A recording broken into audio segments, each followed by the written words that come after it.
All right, welcome tonight. We're going to be talking about learning and memory. And I hope that you remember the class. It means we did our job well, if you remember it. But there's lots of things we're going to talk about, actually. We'll go category by category in a way. And the first thing that I really want to discuss with you is our mindset around learning. Okay?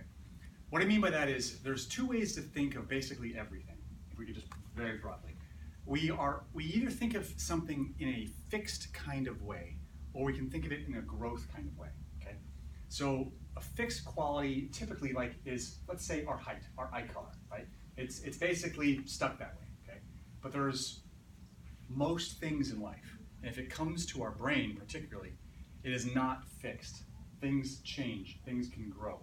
So there is no fixed quality to your intelligence, to your memory capacity, your ability to learn at all. There's no fixed quality there. It all can change, can improve, can grow. You can grow it, okay?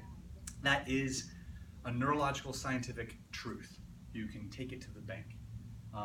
We have urban legend and stereotypes around that we're kind of stuck with a certain amount of mental hardware or capacity for this or that, but that's not true, right?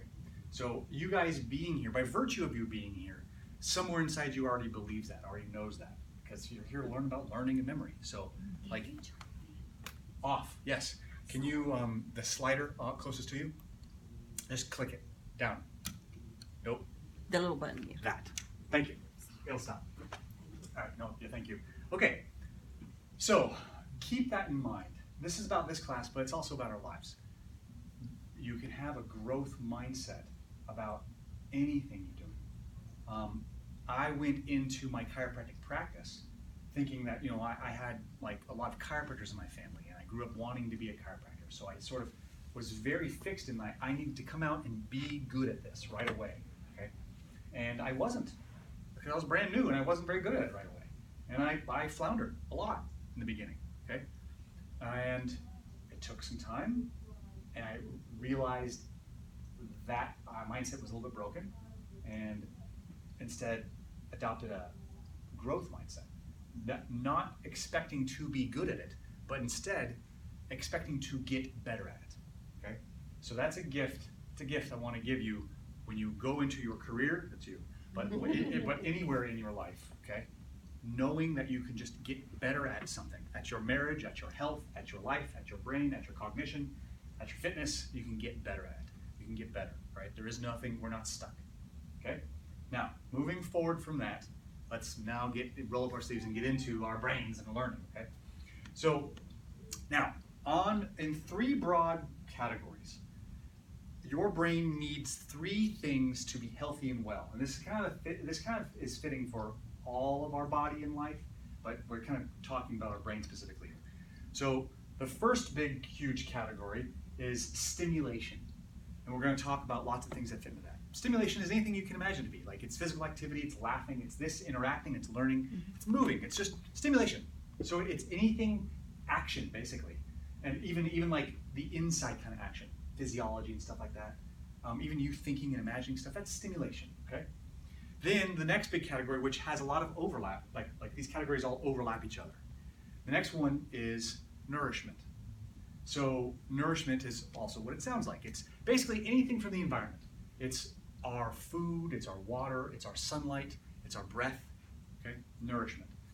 You could also argue that stimulation, like laughing and being loved by people that you care about, is also kind of like nourishment, but it's also stimulation. So there is overlap, right?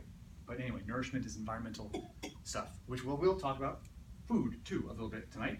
And then the third big category, again, has its overlaps with these, ironically, even with stimulation, is recovery, okay?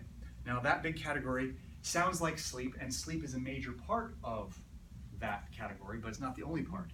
Also in this part of recovery is just flat out resting, being awake and resting. Meditating could be recovery, but also could be stimulation if you're doing it in certain ways, right? But point is asleep and being awake and disengaged and calm and quiet and resting, okay? Those are the major things. And we'll talk about that too, okay? So now let's kind of start breaking these down. Let's unpack some of these, okay? So stimulation, let's go over there first. So, now I'm going to save stimulation for later. First, let's talk about the most boring one. Let's just talk about sleep, okay? Because it's just sleep. There's not a lot to talk about. You're sleeping. It's good for you. You need it. You absolutely need it. In fact, actually, sleeping is a very interesting topic. But here's the thing.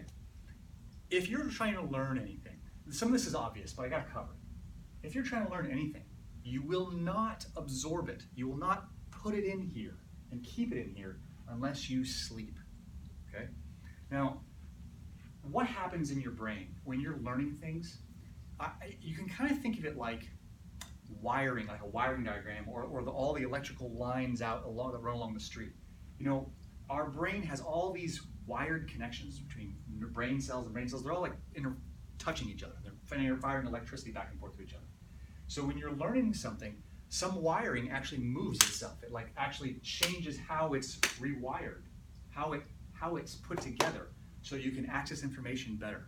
That's a physical change in your mind when you learn stuff, right? So for your brain to do that process, you have to go to sleep.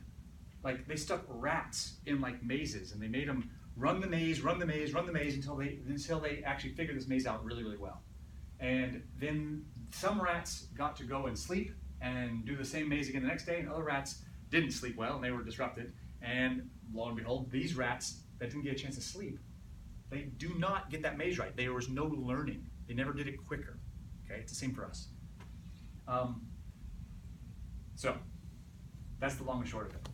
If you want to get the most of your mental efforts, you got to include sleep.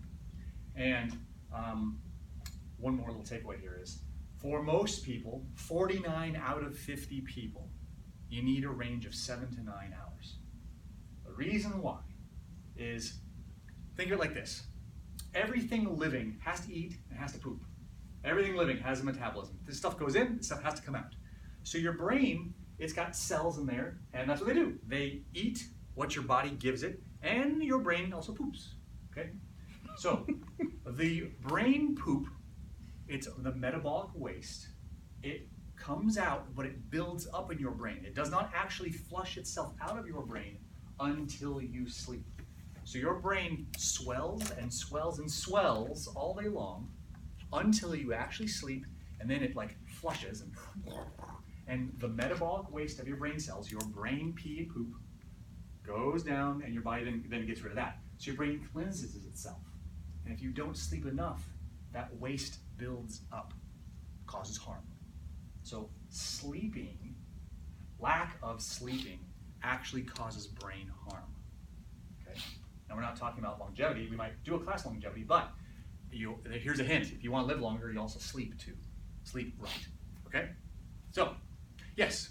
What happens if you have a sleep disorder and you don't sleep? Your brain just, it's like you try to go to sleep, narcolepsy for instance. It will harm that person. It will harm that person severely over time. It will accumulate harm. So how do you correct that?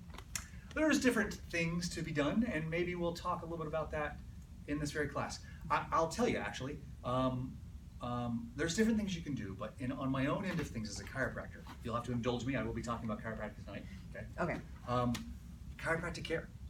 I have had a narcoleptic patient who stopped being narcoleptic when she started getting adjusted. Okay. I'm hoping for that. Yes. My hubby had insomnia. He got adjusted more insomnia. I get a case in point. Okay. All right. Now, we're going to move on to the next subtopic here. A little bit of nourishment stuff. Right? Food to eat that will help your brain be at its best for all things learning and memory. Now, when you ask about earlier on, when you ask about short-term memory, there isn't necessarily a little tiny tactic. I mean, there's probably lots of little tactics around how you can improve short-term memory, but that's not entirely what this class is about. I want to give you a distinction. Picture a football team playing a whole football season. Okay, so going through the whole football season, they're going to have a strategy for the whole season. Like they're going to train like this week in and week out. They're going to practice this way. They're going to interact with each other this way. They're going to have a long-term, big overall strategy. That's strategy. But then there's tactics. Like each play, 10-second this and 10-second that, each moment by moment tactic. So this class is a little less about tactics, a little bit more about overall strategy. Strategy. Okay? Now we'll talk about a few tactics, but only a few, okay? All right, so nourishment. A humongous subject if we're going to talk about food, and we're not going to talk lots about food because it's too big to grapple with in our limited time today. But there's some really important takeaways. I'll give you like a pop quiz here real quick. If we wanted to improve something, let's say learning memory, right? Would we want to add good stuff to that equation or take away detriments and poison from that equation? Which would be more impactful? What do you think? Adding good or taking away bad? A lot of bad. It would be. So we'll boil this down to our health, because our learning and our memory is intertwined with our overall health. Which is more important for our health?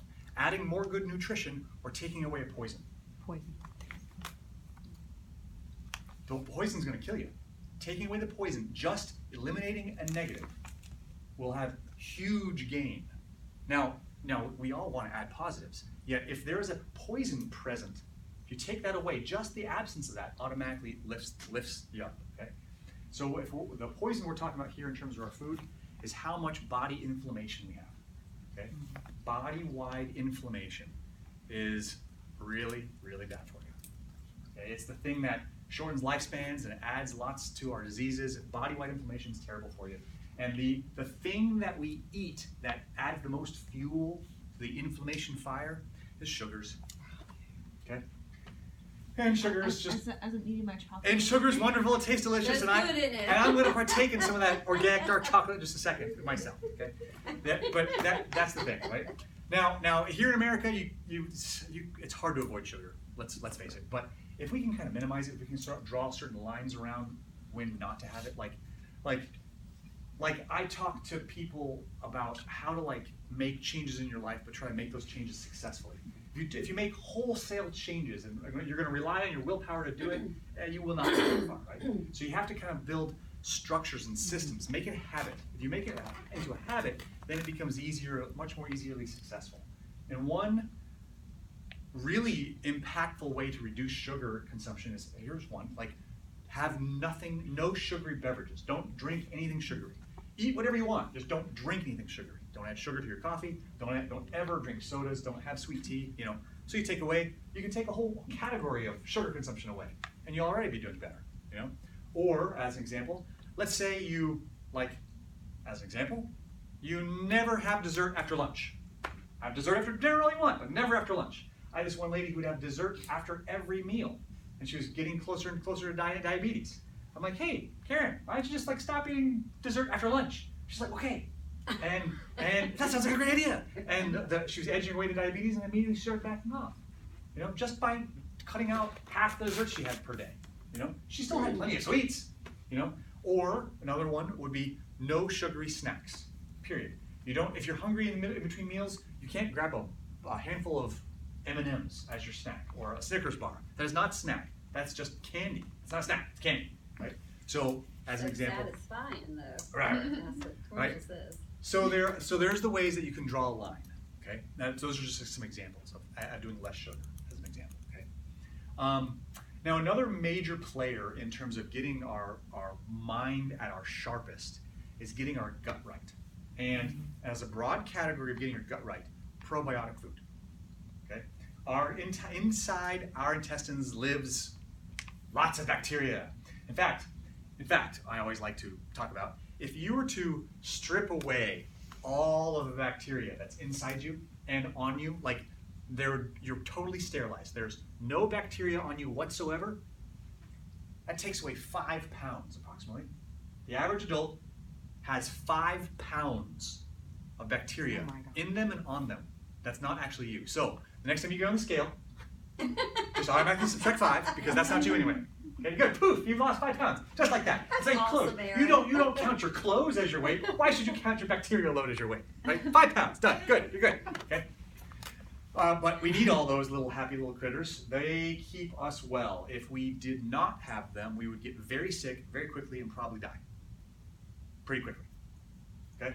So you need them. And our intestinal microbiome, all our happy neighbors that live inside us, our little bacteria, they have such a diverse influence on our whole body's functioning, mind, body. You can't overstate it. Like depression can relate to our microbiology here, our microbiome. How much weight we carry or don't, microbiome. Like our immune system, majorly microbiome, and much more. Okay, so if you want to get the most of your mind, you also want to be good to your tummy. Okay, so like homemade sauerkraut. You get 10 times more living bacteria in homemade sauerkraut than a store-bought like supplement, and it's basically 1% of the cost. 10 times better at 1% of the cost. You can't beat that return with a stick, right? Homemade sauerkraut. And get on Google. Actually, my favorite recipe comes from a cookbook called Nourishing Traditions. So, I recommend that one. All right. So, okay, here's another one. Fats. Eating fats, okay? Your brain is made up of mostly fat. So fat is not your enemy, but you want to eat good fat. Now, good fat typically means like you want to avoid, obviously, rancid fats. There's highly processed fats. Like everyone knows nowadays that margarine's bad for you. Margarine's of the devil, and I agree. Margarine's terrible. But everyone knows that nowadays, right? But like vegetable oil and canola oil and soy oil, all of those are bad for you, straight up. Okay. Coconut oil is very good for you. Olive oil, if you don't cook with it, is very good for you. Olive oil. Really? But it doesn't do good with heat. So if you pour some olive oil in your fry pan, you cook it, then you're making your oil not so good for you. But if you cook with avocado oil, and again like coconut oil, even what's another one? What's sunflower? That's what I was thinking. Sunflower oil. That's pretty good too. Okay, so there are oils that are good. Peanut oil, not as much. It does tolerate heat pretty good. If you're going to fry a chicken, that's the one you want to go with, right? But vegetable oil is the one that we think of as okay because it's vegetable oil, but no, it's not vegetables. It's actually a bunch of soy mostly, and that's not good for you. I've heard that lard is good for you.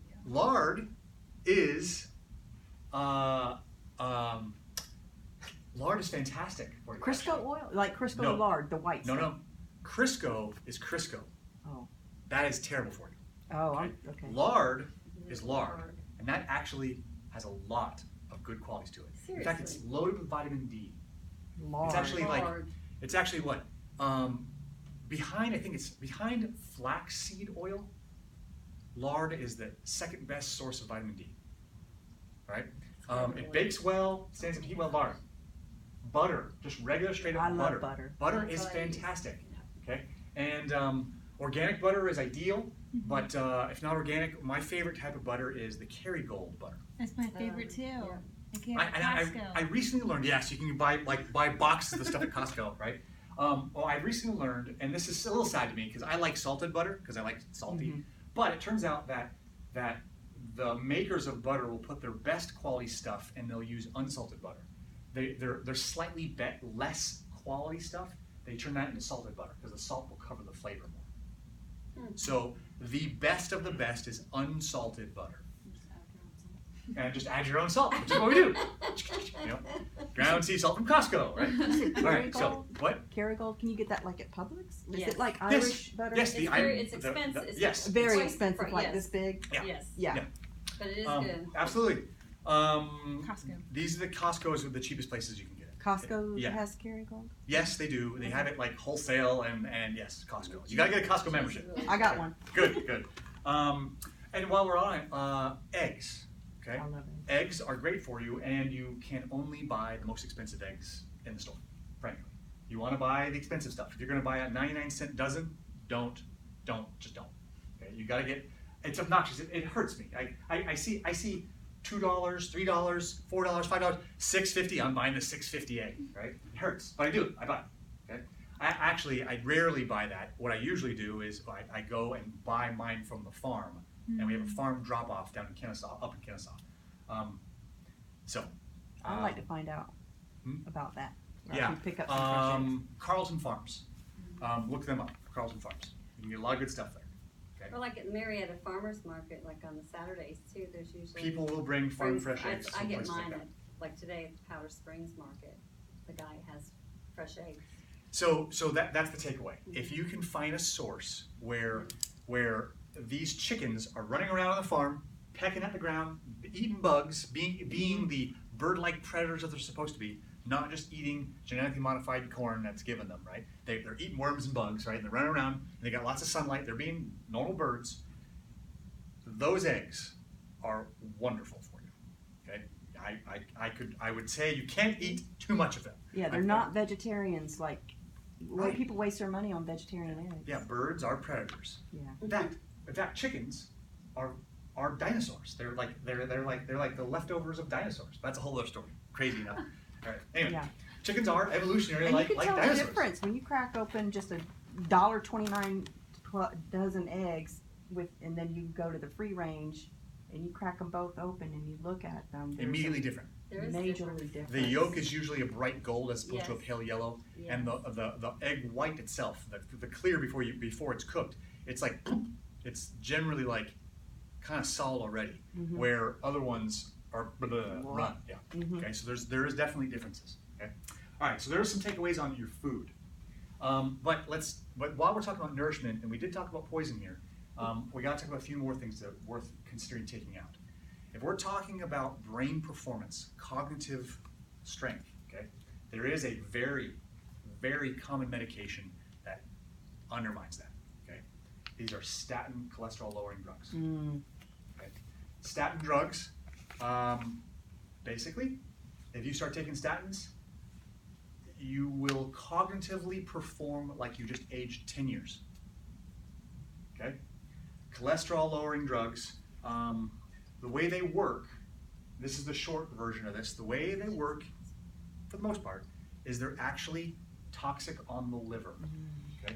The liver is where cholesterol is made, and cholesterol is a part of the healing process. It's actually a building block for many different important hormones, and it's like some of the glue that's used to help repair damages inside the body on a microscopic level.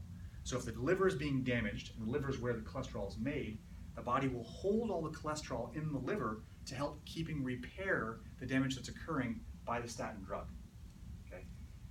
And so then when you measure your blood levels, hey, your blood cholesterol level has gone down just because all the cholesterol is being held to help preserve the liver. Okay? So that is something to look into. It's an important feature here if we're going to get the most of our brains. The next controversial and important thing to talk about, this will also be highly controversial, is vaccinations. Okay? The vaccine I'm going to choose to pick on right in this moment is the flu vaccine. Okay? Now, the flu vaccine, unlike other childhood vaccines, still uses certain very controversial preservatives and irritants. There still is mercury in flu vaccines, but in all vaccines there's other types of irritants, because when a vaccine is injected into someone, the immune system has to notice. So there are specifically designed chemical irritants. They call them adjuvants. These irritants basically get the immune system's attention. So the body goes, what just happened? Something just invaded. And it dispatches its immune response. So the chemistry, the irritant, makes that happen, right? Now, but this is irritating chemistry on your physiology. And what they've been able to determine, there's some research that came out of Vancouver, Canada, that the more flu vaccine you get, the more tangles your neural network get. Even if it's just once a year, I don't get them, but I try and tell people who get them how bad they are for you. It's a cumulative effect. Every year, you get them every year, it accumulates its toxicity. Because that's somebody's response to me. Well, I only get it once a year, so it's not doing any damage. Well, so, I mean, how do you say that then? So it's accumulative. That is, eventually it catches accumulates. up with it. It's a requirement for my work. Because I work as a nurse. As a nurse, right.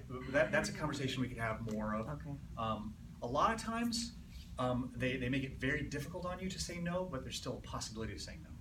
It can be difficult, but that's a whole other conversation. Okay. Sometimes some private businesses, there is no exception, and if you're going to work there, you have to do it, and they have the right to fire you if you don't. Right. So there is some difficulty there. Okay.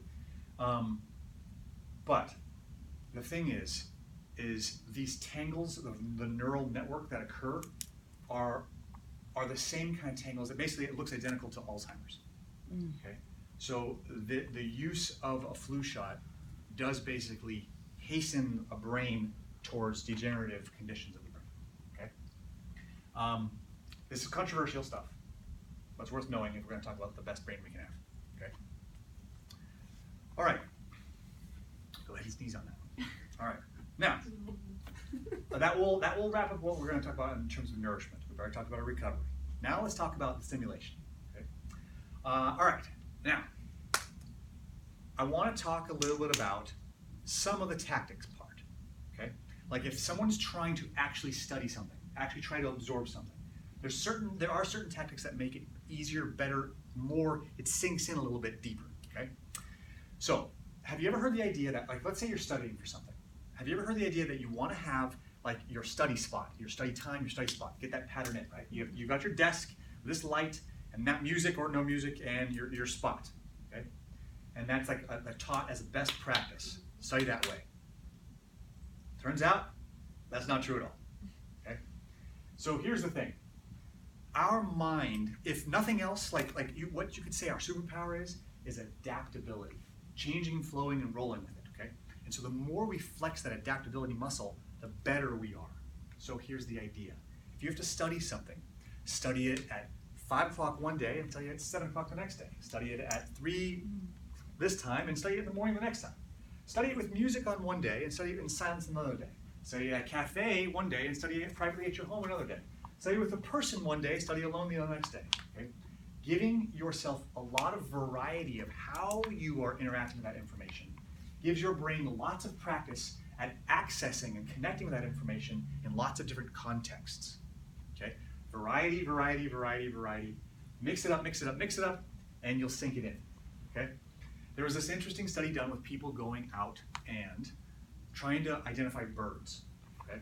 So the teacher, they did two groups. So one group, they take them out and they say, okay, that's a cardinal. And they describe the cardinal. Let's find more cardinals. Oh, okay, there's a cardinal. And oh, there's a cardinal. And okay, that's a robin.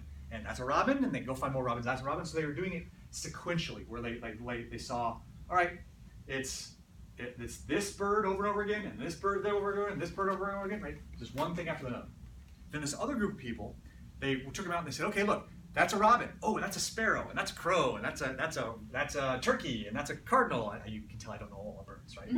But, so like they mixed it up over and over again, mixed. Okay, and then they asked all these people, which way did you prefer learning? Which way would you have preferred learning? You know this answer. Don't answer it. Which way would you prefer learning? Nice and orderly and organized, or like all scattered? Which way would you honestly prefer learning? Probably all scattered in my brain. I know. I would much prefer. Give me order, please. I would much prefer that myself. Okay. Scattered. Right. Well, it turns out that when they tested them, the people who had it scattered all over the place performed way better on the test. Way better. And then they told the group again, okay, so you guys performed way better. You guys performed way worse. Which way would you like to learn? And everyone's still like, oh, well, I'll still learn it ordered. Still learn it ordered. So like it's harder to learn it in a scattered way. It's harder. But the harder makes it better. You learn it better. You know? So when teaching something, mix it up. And now, I'm not exactly following my own advice right now. I should have been all scattered all over the place in this presentation, right? But so if I scatter from here on out, now you know why. Okay? All right. But that's it. Now this doesn't just apply to our brain. Learning and memory is a full body experience. This is also a physical event. They had school children, young kids. They had them, there was a target 3 feet away. And they had them blindfold themselves and try to toss a little beanbag inside this target from 3 feet away. 3 feet away. They're practicing 3 feet away, 3 feet away, 3 feet away, right? And they took this other group of kids and they had them, there's a 2 foot away target and a 4 foot away target. And they made them blindfold. They go 2 foot and 4 foot, and 2 foot and 4 foot, blindfold, 2 foot, 4 foot, okay? Then they took all these groups of kids and they made them do the experiment where then they, again, all of them threw to 3 feet, 3 feet, 3 feet. Now, which group performed better? The group that was practicing on 3 feet or the group that was practicing in a variety of ways, 2, 4, 2, 4, 2, 4. You should already know, I'm already giving you hints. 2-4. Which group performed better? Even though the group practiced on 3 feet, the 2-4 group nailed the 3 foot better. Their Why body, is that? well, it's like their body found the edges. Okay. They found, okay, this is too short, that's too far. Once they got to figuring out this too short, too far, they could nail the middle. Okay. It patterned into their muscle memory, their awareness, because they could find the edges. Okay? This experiment has been repeated over and over again with people doing what's that one where they hit the birdie? The shuttlecock? Badminton, right? Shuttlecock, right? Like so they wanted to go long shot, medium shot, short shot, right? And again, same thing. They had one group do it, mix it up. One group, we're gonna do 20 long shots, and we're gonna do 20 medium shots, right? And so again, the group that mixed it up could nail it better. And this experiment's been done in pitching and batting and all kinds of stuff. Piano, that's what I'm learning. Well, I don't know. But all things physical also benefited, just like cognitively, benefited from variety in your learning, in your training. Mix it up, and you do better. Okay. That's why, in some way, maybe even like the cross-training concepts around exercise. Like when I trained for a big long race late last year, and I did all this training leading up to it, and I had this person who really knew what he was doing in terms of giving me advice. And I was doing all kinds of stuff that wasn't running. I was jumping off of stuff and landing. And I was jumping onto stuff. And I was doing all kinds of different exercises, building muscle strength, muscle balance, foot strength, bone density strength, all kinds of stuff, right? And I successfully ran my race. Didn't hurt myself, ran well. My last mile was my strongest. I went to work the very next day after running 33 miles. What? Okay, it was an ultra marathon I was training for, right? So you had to do a lot of stuff. But point is the variety. Give your body variety, right? Our body, our minds, our human beings, our superpower is adaptability, okay? And the more we flex it, the better in all categories of our life, okay? Well, maybe not all, but like you get the idea, okay? All right. Here's another cool one. Now, the prerequisite to remembering anything is we've had to have forgotten it. Okay? So, your forgetting is actually a tool to strengthen your memory. So, if you really want to try and anchor something in, I sense some skepticism. Okay? Now, here's the thing. Let's say you study something, kind of get it in your head, and then you let time pass, and what you just studied fades a little bit. That fading is what you need. Now, imagine I've picked up a weight, and then I've put it back down. So I can't flex it again unless I put it down. So the forgetting is you're putting it down. And then before reviewing it again, if you try in your mind and you press in your mind, okay, what was it? And you search for it, and you work on it, you're digging it, you're efforting in here, okay? That efforting is you picking it back up again, okay? But you never get it up because it doesn't come to you. Well, Or will later on. Right? Some of it you may remember when you're great, but other parts that you may forget, it's okay, but you'll go back and review it then. But just the fact that you're efforting, just the effort itself, is the thing that's strengthening your connection to the information. Remember, your brain's rewiring itself. The effort itself is the rewiring, okay?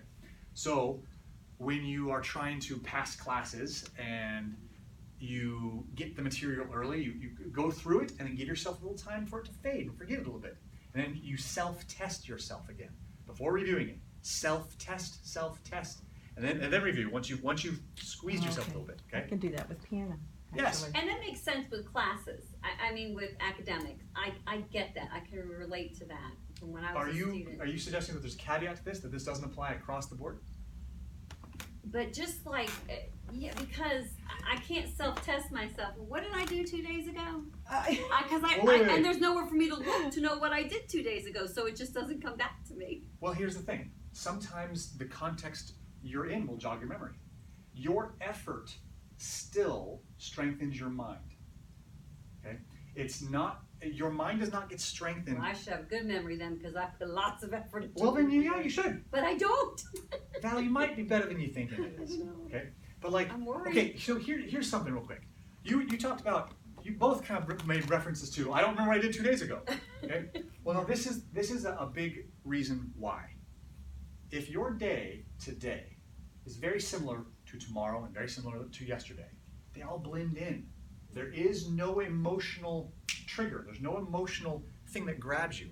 Now, this class is outside your norm. Right. You're all here later, you're talking, you're learning stuff you don't usually do. I'm entertaining you with a song and dance, right? Okay, so this difference can stick out in your day. Now, if you see me every day doing this, then it will blend in as well. Okay? No, never. I will never blend in. Right?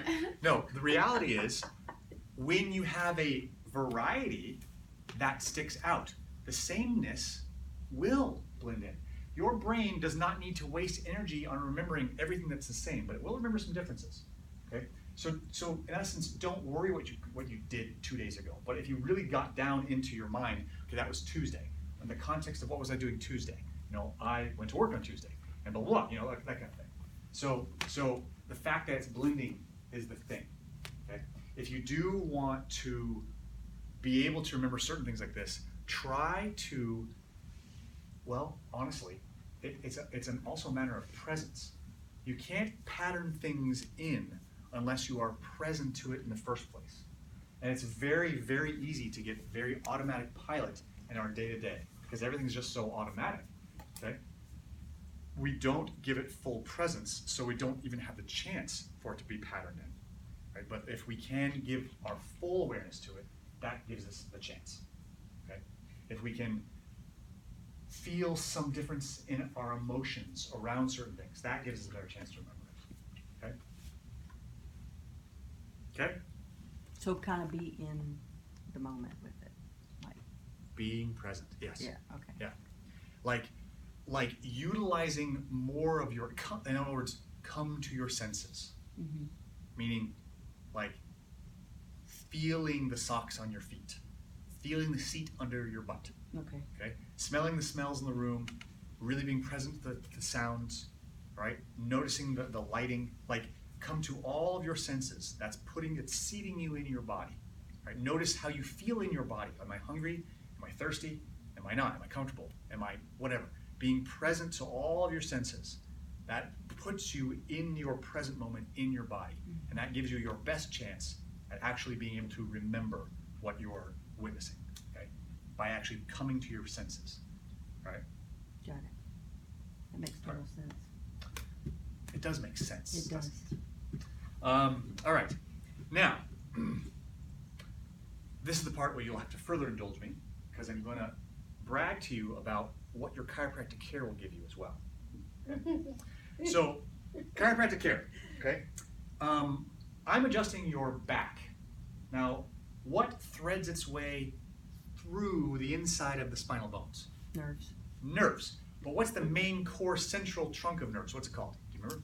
It's a cord, and it's in your spine.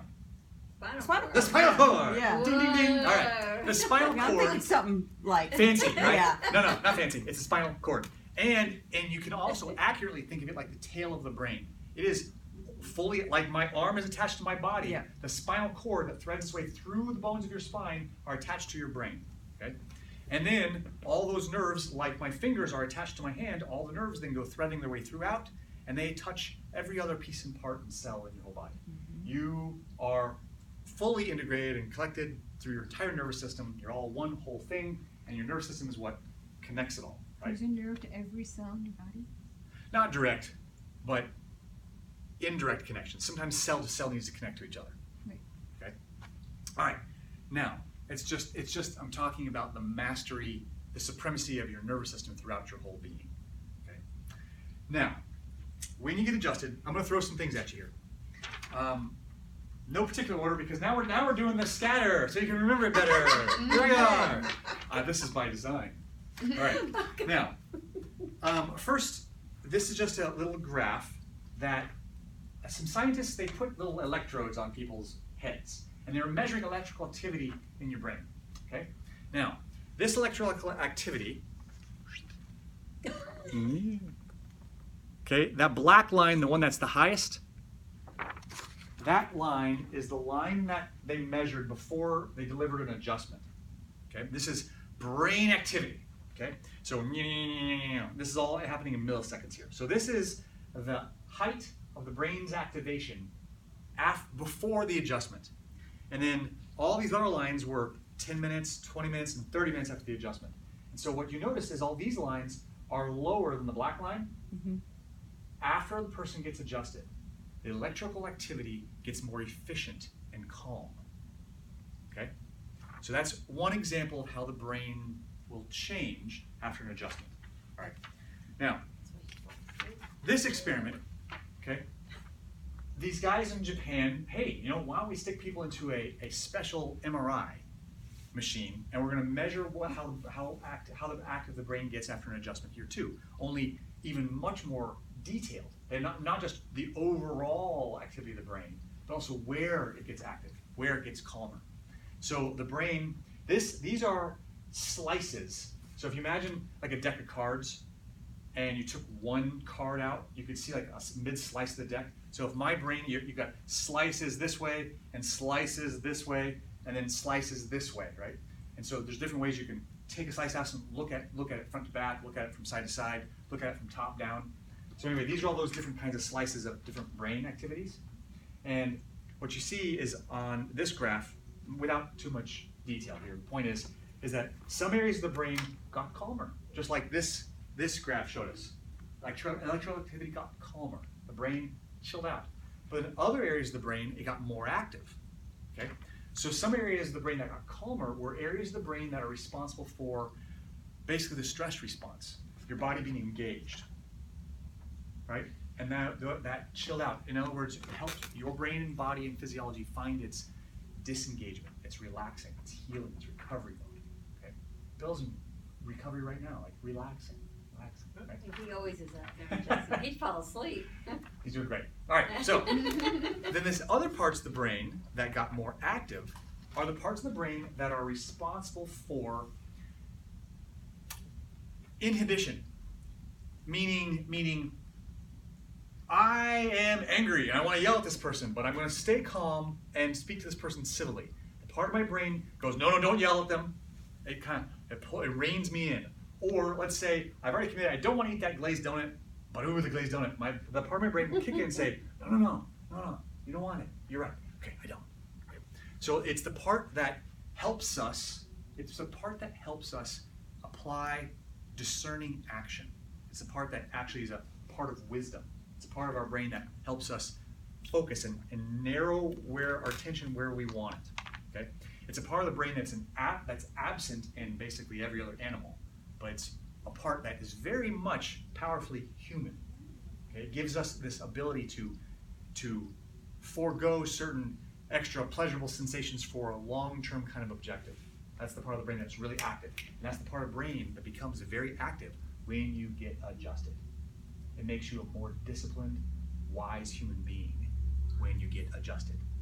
A wise person. So, okay. Now, Start to get better practice. there is I've been coming 18 years. I'm still wondering. I'm wondering about that. Now, listen. There are exceptions. There are cognitive tests. There are cognitive tests that actually test this kind of function. Okay? One such test is called it's actually called the Stroop test. This is a typo. It's not Stoop test. It's a Stroop test. Now the Stroop test looks like this. Okay? Now, for instance, this word that's typed in green ink, what does the word say? Blue. Yes. Okay? This word that's in a purple font, what does that say? Red. Yes. Now, we really are tempted to say the color of the font. Green.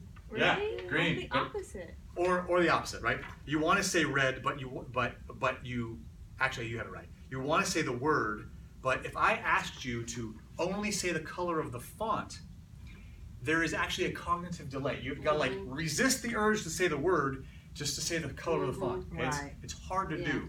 And so what there's actual tests that have you like the word and the font color are the same. You can just do it real quickly. Right. And then they compare that timing to actually saying it like this, where you have to say green, purple, yellow, orange, yellow, red, blue, green. It's harder, right? Yeah, So there's yeah. a delay in there. So what is this determining?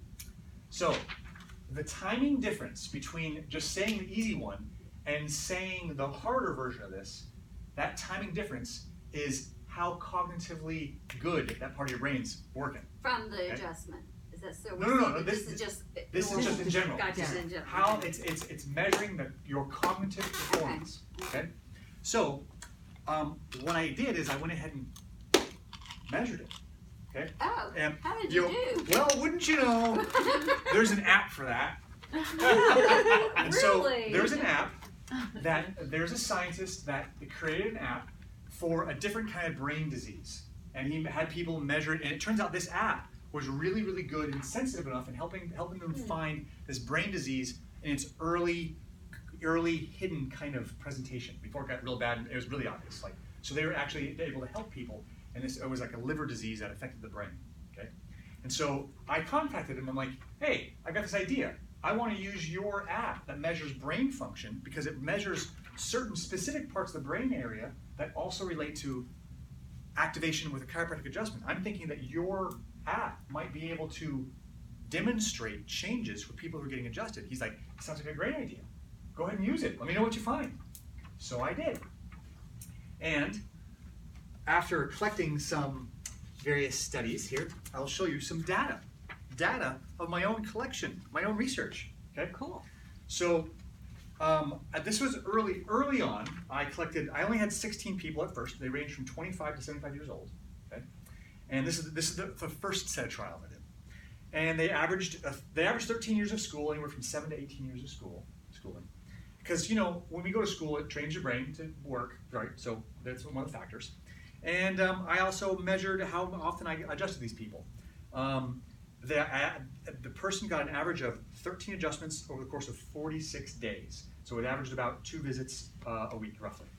Okay, over about roughly a 5-6 week period. So, would you like to see the results? Yes. Yeah. Would you really? Would Yeah. you really? Are you sure? Yeah. Well, okay, I'll show you. All right. So I measured psychomotor speed and cognitive flexibility out of this app. So each of these bars is someone's improvement. The flat line, the bottom line is no improvement, and if they go up, that means they improved. So this is the psychomotor speed of people. There's a few people who got a little worse, a few people who stayed close to the same, and a bunch of people who got a lot better. That's how quickly they could process things. Oh, wow. Okay? Speed. Obviously, there was one guy. Now, this is one guy. He was the rock star who performed way better in his cognitive flexibility and his speed. Earl. This guy, that's his code name. Earl. It's not really, but we'll call it his code name. So Earl, he fell out of a tree hunting, and he hurt himself real badly. His whole spine, his brain, he got hurt. And you talk to him, and I'd say things like, "So how you doing?" Or like this or that. And he'd sit there. Yeah, I'm fine. Long delay. Like it was a very arduous process in talking with Earl. And basically, he started getting adjusted, and he'd come in, he started telling jokes, started talking to people, and he'd tell stories. He became a whole different man. His brain came back online, and his wife told me far before I even had the measurement. She's like, "He's so much better. His mind is so much clearer." Okay, but we actually got to measure it. Now, I didn't stop there. I kept on adding people because one of the things about doing a test is if you do a test once and you do it again, sometimes the improvement you see on that test is just because they've had a chance to practice the test. Okay? Mm-hmm. So how would I know if that was a practice effect or if that was actually an effect from the work You need we were to doing? control who's not getting adjusted. I do need a control group. Looks like I found one. So what I did is, luckily people who come and get adjusted, sometimes there is a spouse who's a stick in the mud who doesn't want to get adjusted. So what I started doing is I started to ask the spouse, I said, "Hey, would you like mind contributing to science? Would you take this test for me?" I made them do this Stroop test. And I made the spouse who was getting started as a patient, they did the Stroop test. And then a month later, the spouse who didn't get adjusted, they repeated the Stroop test. And a spouse who did get adjusted, they repeated the Stroop test. Now, they're spouses, so that means they live in the same home, eat the same food, have the same money, have the same demographics. They live similar lives. Yet one's getting adjusted, one's not. So here's my control group. Now I didn't have as big a control group as I had my experimental group, but this is still, the numbers are small, but telling. Okay? Now, what you see here, every bar you see represents one person. And it's where my finger is, right here, this line right here where my finger is, that represents the no change line. Okay? So what you see is people to the left of that line actually got a little bit worse. People near this line basically stayed the same. People to the right of the line got better. So of all the control group people, the majority of them didn't change. They basically stayed the same in their effect, in their cognitive flexibility, their cognitive performance. Okay? Now that's not that much of a surprise really, because they didn't do anything other than take the test and then take the test again. Okay? Some people did get a little better at it, they figured it out. Some people were like, well, okay, what am I doing again? I don't know. But mostly, people, it was the same. Now, here is, once again, the chiropractic group. This is the same line again, okay? So sometimes people have traumas or stresses or lousy night's sleeps, or life happens, just like the other group. And so sometimes people do a little worse, okay? But right here at this no change line, where my finger is again. Oh, nice fence. Oh, biscuits. Yeah, like biscuits and gravy. That's all homemade stuff right there. Mm-hmm. Oh. Where'd it go? That's comfort food. Yep, and my biscuits are fantastic, let me tell you. All right. Let me just tell you what. All right. Coming over. So anyway, there's that no change line where my finger is, and the big one, every one of these blocks is a person. So there's a big majority of people who've gotten better. Cognitive improvement. And the factor is they were getting adjusted. Okay? That's you. All right? You are getting adjusted, and your brain is performing better for it. Right? Now, here's another thing. There was this discovery made in Italy. They did some research on these kids. See, these kids had some brain tumors, okay? And where the tumors were in the back part of the brain. The part of the brain that's responsible for like movement and balance and all this stuff. It's called the cerebellum. So they had big old tumors in there. And they were very bad, dangerous tumors, and these kids were in danger. And so they had to go in and kind of be aggressive. So they cut in there and they carved out tumors out of these kids' brains. They saved their lives, okay? Yet when you're carving into a brain, there are going to be effects. That's really bad on your neck, by the way. It's bothering your chiropractor. Why don't you just come closer? You can lay down right here if you want. All right. So. There you go. Sorry and thank you. All right. Your chiropractor feels so much better. Thank you. All right. So what happens is they carved out these parts of their brain that was responsible for integrating all kinds of body movement. There's some steps here. Now, what happened to these children after they came from their surgery, and they technically recovered from the actual surgery part, these kids became autistic. Okay, varying degrees of severity, but they retrieved from the world. They couldn't make eye contact. They were in all function and behavior severely autistic. Okay, remember, the part of the brain that was affected was the part that integrated sensory input and body awareness and body movement. Now, the part of the brain that was cut out, the part of the brain that became absent and caused autism, was also the same part of the brain that responded to chiropractic care. The same part that's in the back mid part. I'm not sure I understand. Oh, jeez. If you're curious, thank you, Apple Watch. If you're curious, it's the vermis of the cerebellum. Okay, it's the midpoint of the cerebellum, and that's the part that calms down after an adjustment. It's the part that creates a calmer effect in the brain. So, in other words, chiropractic care directly influences the same part of the brain that got cut out that causes autism.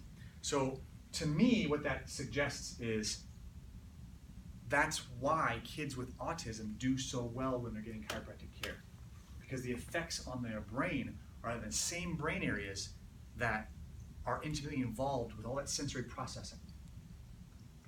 Got me? And so kids who have autism do really, really well. They do really, really well when they're getting adjusted, because it's all coming from the same brain parts. Okay?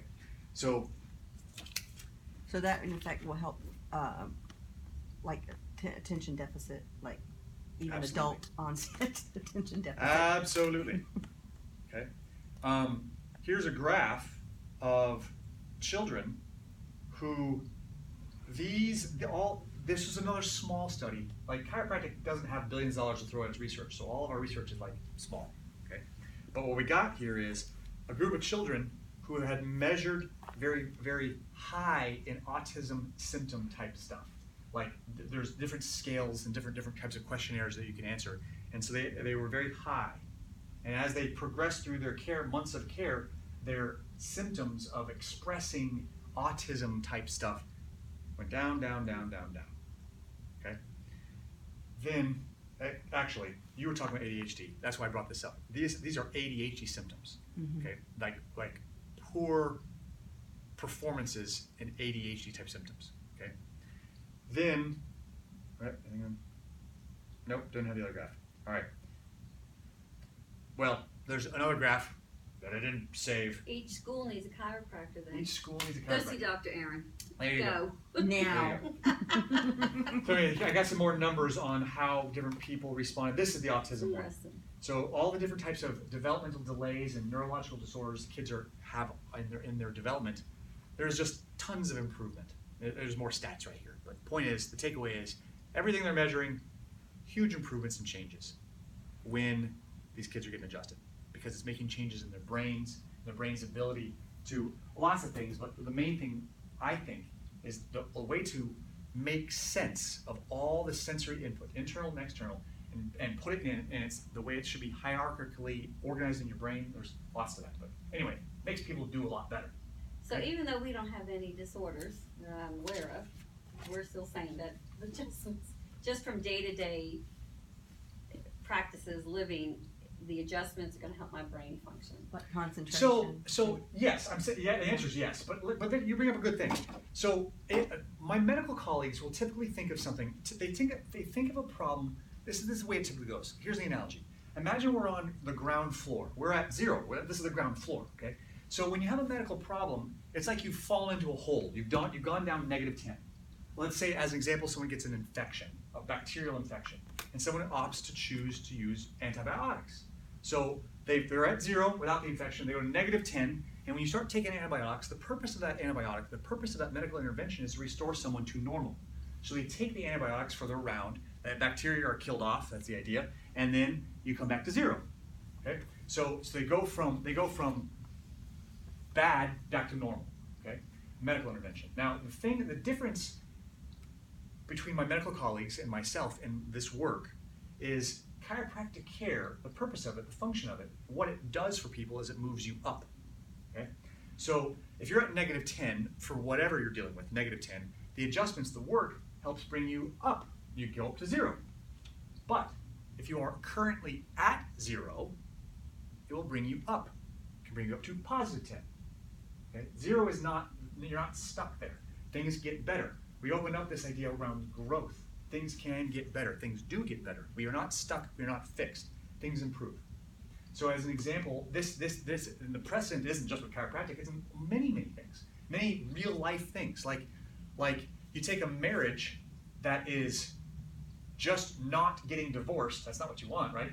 Or just not arguing, that's not what you want either. You can actually grow that marriage into like joyful, blissful, wonderfully connected, right? That's what we all want. You know, it's all we could all strive for that, right? You know? Or our the friendships that we keep, the fitness levels that we have. You know, we don't need. There is not necessarily a norm. There is improvement we can do. That's why the Olympics always breaks records and so on, right? So yes, even though you are normal, there is no cognitive problems or developmental issues or pathologies. Don't worry, there's none, right? Still the work of taking care of yourself still can move you up. Okay? Kind of like then for, the analogy would be for me is that my hips are not ever gonna be cured of arthritis. It's gonna be there, but the chiropractor coming here helps. And so, Well, it does help, and I honestly I don't think it's accurate to say you will never be cured of it. There's a chance you won't. 18 years. There's a good yeah. chance that stuff stays. But I'm so much better. I'm able to do and function better because of it. So then my brain, you know, maybe my memory is not ever going to be like I want it to be, but it's better because I'm coming to chiropractic and it's helping in some way or another, even though I don't see that it's helping me in any way. Well, this is the thing. Someone who's come for chiropractic care for 18 years, there is 18 years you are comparing to. What I mean is you don't have as much contrast. Okay, we will learn and notice things by our contrast. So if you've already had good chiropractic care for a long time, right? Like your changes are small. True. I don't see that. Yes. Right. But someone who just starts. See what you're, yeah. So I have this girl. She's 14 years old when she started. Okay. I did this neurological test on her that really demonstrates something powerfully, and I have it in one of my folders. Doc, have it? It's worth looking at. Hang on. Here, I'll just let me explain this. Let me get this.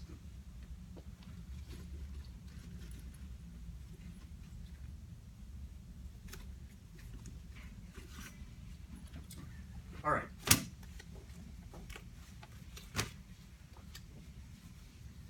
So,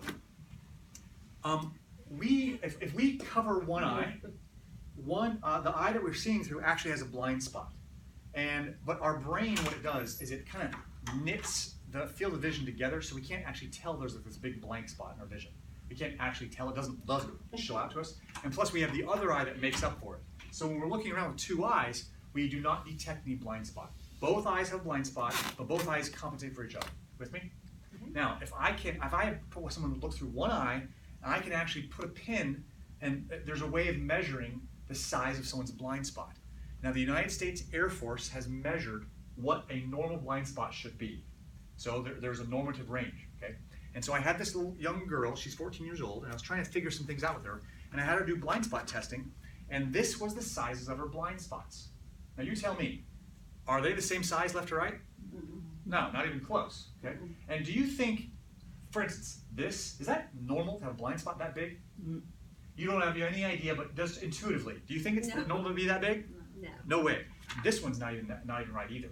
The normal is much smaller than both of these. But this was her first visit. It's doing a neurological test on her, and she had this massive blind spot. What causes that, in again short, is like we have a lot of input through our spine into our brain, and our brain's taking in all this input. And if there's disruption in the input, it can't make it all make sense just right. So all the things, it's like juggling a lot of balls all at once. And if there's lots of disruption, a few balls get dropped. So for her, in her sensory processing, one of the balls that got dropped was that this blind spot got real big.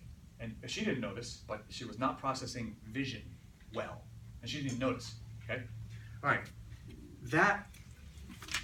this was her before her first adjustment. And after her very first adjustment, it went to this, okay?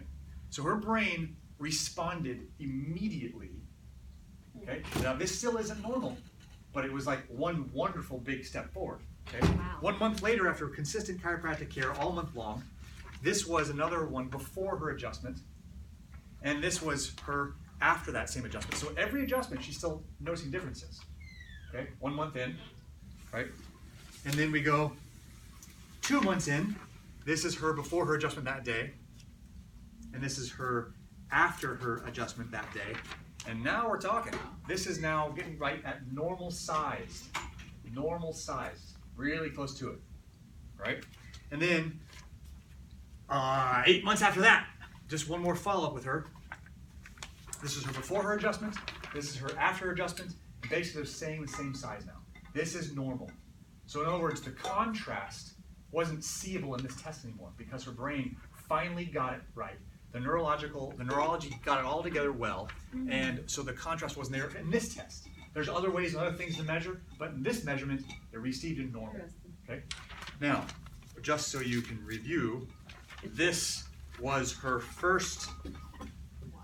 This was like 11 months later, even before she got adjusted. Okay. Now, for her, she was homeschooled. Okay. This young woman, she had a tutor for her math because she struggled in math. She just struggled. Okay. They had a math booklet. It was like year-round school. So they had 50 weeks, 50 lessons, 50 weeks worth of school. You know, public school you got 26, right? Whatever, not 26. 32. Thank you, 32. Okay, but 50 weeks. So this girl, it took her 72 weeks. Quick math, that's more than a year. Okay, 72 weeks to do 50 weeks worth of work. She was way behind in her math, struggling. Okay, she finished that math booklet. That work. She had a summer break, and she started her next year. Now, in this interim is when she was getting adjusted, and all that neurology started to improve. Now she's been adjusted very regularly, every week, a couple times a week, for months. Okay, and she starts her next school year. She gets her next math booklet. It's 50 weeks worth of work. Here you go. Let's go. Now, 72 for the last one. How much time would you like to guess it took her to do this next 50 weeks worth of work? Not Knowing that she had her chiropractic care now. And 43 weeks. 43. Better than normal. Well, actually, less than 43. Half. 25? 25? Less than 25. really. Do I hear a lower bid? Come on. 20. 20. Less than 20. 10. 15 Less weeks. than 10. No. 5 weeks. 8 weeks. 8. She had 50 weeks worth of work. So 1 year took her a year and a half to do it. The next year, she did it in 2 months. 8 weeks. She nailed it. She was getting straight A's in math. Now, it wasn't only because she was getting adjusted. Oh, was she still getting the tutor? She was working hard. She was working really hard. She still worked her tutor. Her mother was working with her. But all that work she put into it, finally, the rubber met the road. She finally, and things clicked. Her brain got it together. And she was sleeping better. Was she sleeping better too? Sleeping better? I don't think she had a problem sleeping.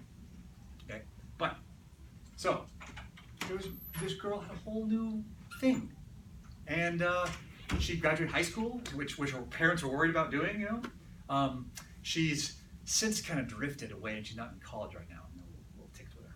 Like, if I could, I would like to get my hands on her and get to college, right? But not yet. But still, the girl is proud.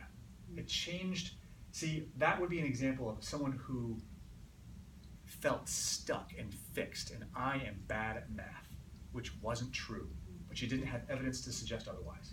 And then finally, with it all coming together, she knew she could grow, right? So, the last thing I want to leave you with is this. Now, we talked about lots of science and stuff. Now I want to throw one more weird thing at you. Okay? So while we're talking about our brains and our mind, there's a lot of stuff that it just gets really interesting. Okay? Now, what I'm quoting to you was something that was reported in the New York Times. Okay? There was this piece of research that was done, and they had a group of people, and they were doing a memory experiment. Now, they defined what they were going to do very clearly. All sections of this experiment were established. They have to do all 3 sections. Section number 1, they get a list of words, and they have some time to look over the words and try to remember them. Okay? Section 1. Then section 2, they get tested on those words. They write down all the words they can remember. And then the twist. In section 3, a computer randomly selected a small subset of the original long list of words and gave that random subset of words to each individual who took the test. And they had to study those words. And it turns out with a shockingly high proportion, the words that they were studying were also the words that they remembered on the test they took before they got extra study. It's as though the studying worked backwards in time.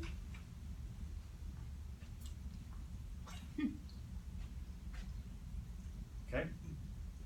Your mind has access to far more than you might realize. We are far more connected and much more interesting than we know. And we might be more interesting than we can know. Okay? I just want to leave you with that and ponder on that. Okay? So thank you very much. That's it for now. Wow. Do like the supplements, like they took ginkgo or whatever. CoQ10. What'd you say? CoQ10. Yeah, do those really help? Yeah, sure. I don't know the science on I don't know the data, the specifics of the data, but I'm sure that stuff helps. Okay, it's about nutrition. A lot of stuff, like for instance, some of the herb stuff, I'm sure has its various effects that help them. CoQ10 is part of like it's some of the essential stuff in fats. That's why I'm talking about eating good fats. You know. Sorry about the- Go ahead and hit it for me. I'll hit it myself. you, I can Aaron. reach you better. Yes. Thank you. So